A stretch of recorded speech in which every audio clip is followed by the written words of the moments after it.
Good morning student. आज हम discuss करेंगे chapter 1 matter in our surrounding. As we look at our surrounding, we see a large variety of the things with different shapes, size and the texture. Everything in this universe made up of the material which scientists have named matter. The air we breathe, the food we eat, the stone, clouds, stars, plants and the animal. Even a small drop of water or a particles of the sand. Everything is matter. We can also see as we look around that all the things mentioned above occupy space and have mass. In other words, they have both mass and volume. तो देखिए, हम अपने चारों तरफ surrounding में जितनी भी चीज़ें देखते हैं वो डिफरेंट साइज, डिफरेंट शेप और डिफरेंट टेक्सचर की होती है। टेक्सचर मतलब होता है जब उसको टच करो तो कैसी है, रफ है, स्मूथ है, ठीक है, ग्रेनी है, मतलब ऐसे दाने दाने वाली है, ठीक है। तो आपको ग्रेन्यूल्स हैं, उसमें दाने दाने हैं। तो इस तरह से हमको टेक्सचर मतलब छू के हमको पता चल जाए कि वो कैसी है। तो डिफरेंट डिफरेंट शेप्स की होती है, डिफरेंट डिफरेंट साइज की। जैसे अब देखिए, पेंसिल है, इसकी सरफेस को आप छुएंगे तो कैसी स्मूथ है, ठीक है। इस अगर यहाँ पर देखिए, आप ये देखिए थोड़ा सा रफ है यहाँ पे, ठीक है। तो इसका टेक्सचर कैसा है, स्मूथ, और इसका टेक्सचर कैसा है, रफ। तो डिफरेंट डिफरेंट टेक्सचर की होगी, डिफरेंट शेप की होगी, डिफरेंट डिफरेंट साइज की होगी। एवरीथिंग, हमारे चारों तरफ जितनी भी चीज़ें जिनको हम ईट करते हैं, एयर को हम ब्रीथ करते हैं, ठीक है, स्टोन, क्लाउड्स, स्टार, जो भी चीज़ें हैं ये सब क्या है, मैटर है। उनको साइंटिस्ट ने क्या कह दिया, मैटर। एक बूंद पानी की, small drop of water, particles of the sand का छोटा सा पार्टिकल, रेत का, सब कुछ मैटर है। हम अपने चारों तरफ जितनी भी चीज़ें देखते हैं वो सब मैटर है। तो एक मैटर की हम डेफिनेशन दे सकते हैं, थिंग्स मेंशन एव ऑक्यूपाई स्पेस, जो स्पेस को ऑक्यूपाई करती है, मतलब घेर लेती हैं, स्पेस को ऑक्यूपाई कर लेती है, स्पेस घेरती है। जैसे हमने इस पेंसिल को यहाँ पर रख दिया तो ये कितना स्पेस ऑक्यूपाई कर ली, जितने में इसको रखा है। तो जो ऑक्यूपाई स्पेस करती है और जिनके अंदर मास होता है, तो they have both mass and volume. Volume मतलब क्या होता है, जितना वो स्पेस को ऑक्यूपाई करे वो उसका वॉल्यूम हो गया। और उसका मास तो आपको पता ही है कि इसका मास कितना है, मास, ठीक। तो जो जिसमें मास होता है और स्पेस ऑक्यूपाई करती है, उन मटेरियल्स को हम क्या बोलते हैं, मैटर। तो मैटर की एक सिंपल सी डेफिनेशन हो गई, थिंग्स दोज और ऑक्यूपाई स्पेस, जो स्पेस को ऑक्यूपाई करती है और जिनमें मास होता है, वो क्या कहला जाती है, हमारी matter. Since early times, human beings have been trying to understand their surrounding. Early Indian philosopher classified matter in the form of the 5 basic elements, the Panch Tattva: air, earth, fire, sky, and water. According to them, everything living or non-living was made up of these 5 basic elements. Ancient Greek philosopher had arrived at a similar classification of matter. पहले के time में, बहुत पहले से, ठीक है, human beings ने understand किया था कि चारों तरफ की चीजें सिर्फ 5 तत्वों से मिलकर बनी है। पंच तत्व बोलते थे। पंच तत्व हमारे क्या हैं, air, earth, fire, sky and water. Air मतलब हवा, अर्थ पृथ्वी, फायर आग, स्काई आसमान और वाटर पानी। मतलब पंच तत्व हमारे क्या हो गए, air, earth, fire, sky and water. जितनी भी हमारे मतलब सराउंडिंग जितनी भी मटेरियल्स हैं, वो सब किससे बने हैं, पंच तत्व से। पहले ऐसा माना गया था। लिविंग हो या नॉन लिविंग, सब किससे बने हुए हैं, पंचतत्व से। नेशनल जो हमारे एंशियंट ग्रीक फिलोसफर थे, पुराने जो ग्रीक के फिलोसफर थे, उन्होंने भी इंडियन साइंटिस्ट की बातों को सही माना कि हाँ, ऐसी ही चीज पंचतत्व से ही मिलकर बना है। उन्होंने 5 बेसिक एलिमेंट उसको कहा, ठीक। नेक्स्ट आया, लेकिन मॉडर्न डे में जो साइंटिस्ट हैं, modern day scientist have evolve 2 types of the classification of matter based on their physical property and chemical nature. लेकिन जो मॉडर्न साइंटिस्ट हैं,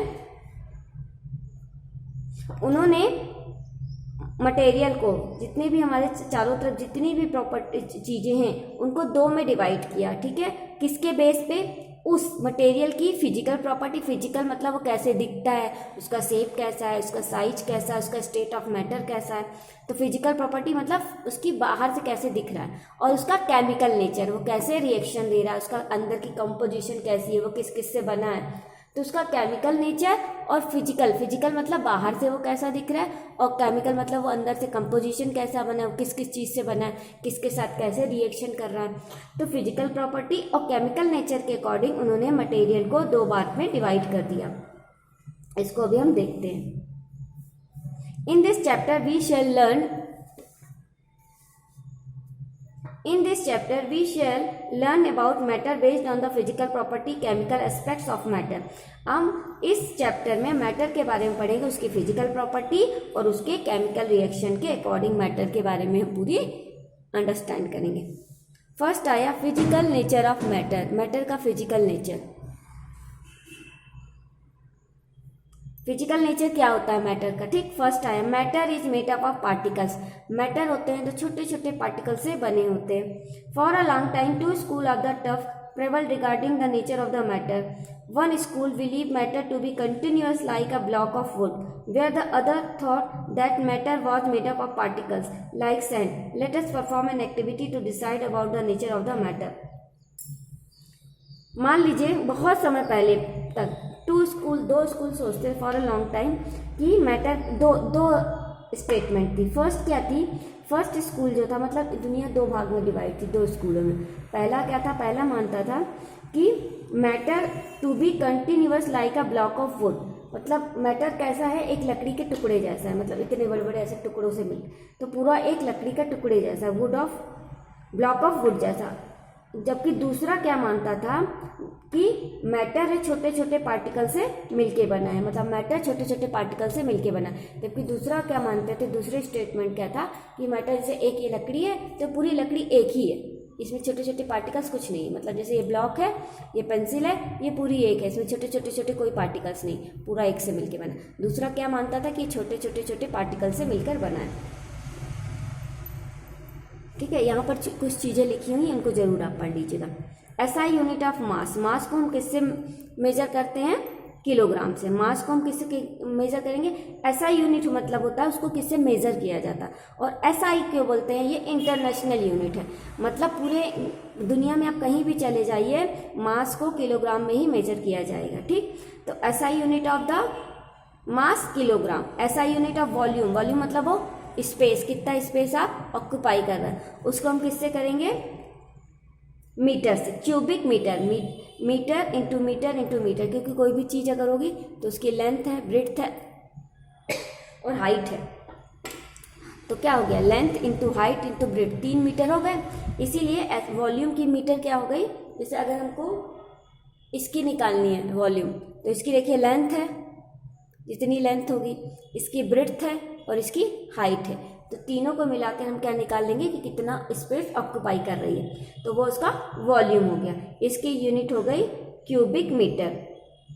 ओके, और वॉल्यूम को normally the common unit, normally वैसे तो क्यूबिक मीटर होती है, नॉर्मली हम डेली यूज में इसको लीटर से नापते हैं। ठीक है, लीटर इसकी, तो वॉल्यूम की एसआई यूनिट तो क्यूबिक मीटर है, बट कॉमन यूनिट हमारी लीटर होती है।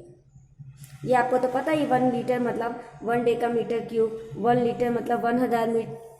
ठीक है, 1 ml equal to 1 cubic centimetre. देखिए ये जरूर याद कर लीजिएगा इसकी, ये 1 litre equal to 1 deca cubic metre, 1 litre equal to 1000 ml, 1 ml मतलब millilitre, 1 millilitre equal to 1 cubic centimetre.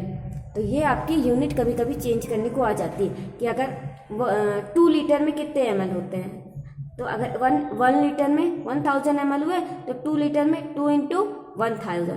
पूछे 1 लीटर में कितने क्यूबिक मीटर होते हैं, तो 1 लीटर में अगर 1 है तो 10 लीटर में 10 इंटू 1 क्यूबिक मीटर।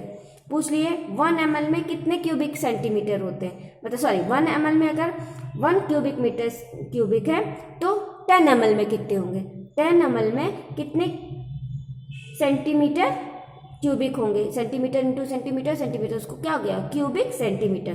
तो 10 ml में कितने क्यूबिक सेंटीमीटर होंगे, तो इंटू 10 कर देंगे। तो इस तरह से चेंज करने को आता है।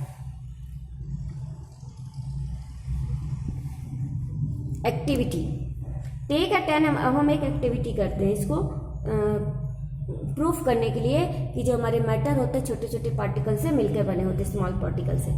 छोटे छोटे पार्टिकल्स होते हैं, छोटे जैसे ये है, ऐसे ऐसे छोटे छोटे पार्टिकल से मैटर मिलके बना होता है। 100 ml बीकर में लिया, उसको हाफ बीकर को फिल कर दिया और उसमें ये देखिए ये बीकर लिया हमने, इसको हाफ फिल कर दिया वाटर से। उसके बाद इसमें कॉमन सॉल्ट या कॉमन शुगर डिज़ोल्व कर दिया। उसके बाद जब हम इसको डिज़ोल्व करेंगे, ग्लास रॉड, ये देखिए ग्लास रॉड है, इससे हमने इसको डिज़ोल्व कर दिया। अब हमने देखा क्या इसका वाटर लेवल ऊपर आया। इसको अपने घर में भी कर सकते हो। ग्लास लीजिए, उसको हाफ फिल कर दीजिए और देखिए कहाँ तक फिल है, ठीक है, उसको मार्क कर दीजिए।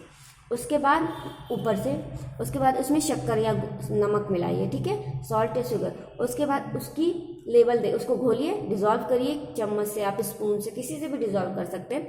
और देखिए उसका वाटर लेवल बढ़ा क्या। In order to answer this question we need to use the idea that matters is made up of particles. इस क्वेश्चन का आंसर देने के लिए हमको क्या पता करना पड़ेगा, हमारा स्टेटमेंट पहले क्या था। इससे पहले मैंने आपको कौन सा स्टेटमेंट बताया कि मैटर छोटे छोटे पार्टिकल से मिलकर बना होता है। What was there in the spoon? Spoon में क्या था, स्पून में हमारी शुगर थी या सॉल्ट थी। अब ये क्या हो गई, हमारी सॉल्ट या शुगर किस में डिजोल्व हो गई, वाटर में। What was there in the spoon? Salt or sugar? How was spread throughout? Water. This is illusion. मतलब ये जो शुगर थी, देखिए ये हमने यहाँ वाटर लिया, यहाँ पर शुगर या सॉल्ट को डिजोल्व कर दिया। यहाँ पे हमने देखा when we dissolve salt in water, the particles of the salt get into the space between the particles of the water. यहाँ पर हमारा जब हमने इसमें वाटर को डिजोल्व किया, ये देखिए हमारा जैसे यहाँ वाटर था, ठीक है, ये हमारा वाटर था यहाँ तक, इस लेवल तक। हमने इसमें थोड़ी सी शुगर डाल दी, तो क्या इसका वाटर लेवल बढ़ा? नहीं। क्या था, ये वाटर के पार्टिकल से मान लीजिए, ठीक है, इनके बीच बीच में स्पेस है। तो जब हमने शुगर को मान लीजिए हम ये शुगर है हमारे जो डार्क वाला, तो शुगर के पार्टिकल्स जो बीच बीच में वाटर में जगह थी उसमें जाके ये क्या हो गए, फिट हो गए। तो हमारा वाटर लेवल नहीं बढ़ा। क्यों नहीं बढ़ा? क्योंकि शुगर के पार्टिकल कहाँ डिजॉल्व हो गए, वाटर के पार्टिकल्स के बीच में जो जगह थी, जो स्पेस था, जो भी स्पेस वाटर के पार्टिकल्स के बीच में था, बिटवीन द पार्टिकल्स वाटर के, वहां पर शुगर हमारी क्या हो गई, जाके डिजॉल्व हो गई। तो वाटर लेवल हमारा नहीं बढ़ा। तो मतलब अब ये प्रूफ होता है कि पार्टिकल्स हमारे छोटे छोटे पार्टिकल्स, जो भी मैटर है वो छोटे छोटे पार्टिकल से मिलकर बना होता है, जिनके बीच में थोड़ी थोड़ी स्पेस है।